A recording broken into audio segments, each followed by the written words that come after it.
ایک نیکی۔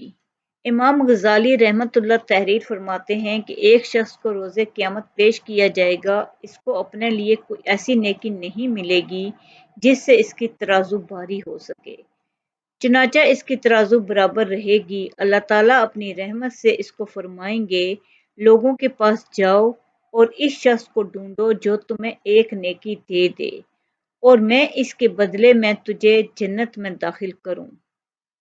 چنانچہ وہ تمام مخلوقات کے درمیان گھومے گا اور کسی ایک شخص کو بھی ایسا نہ پائے گا جو اس سے اس معاملے میں گفتگو کرے، بس وہ یہی کہے گا، مجھے ڈر ہے کہ میرا اعمال نامہ ہلکا نہ ہو جائے، اس لیے میں اس نیکی کا آپ سے زیادہ محتاج ہوں۔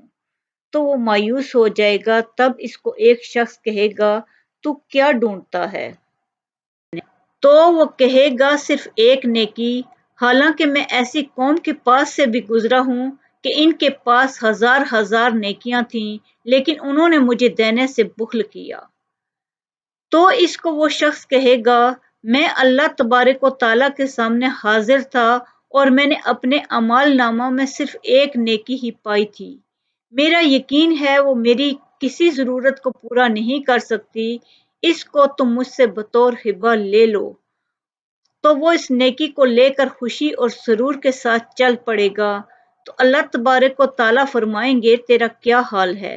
حالانکہ اللہ تعالیٰ اس کے حال کو خوب جانتے ہوں گے۔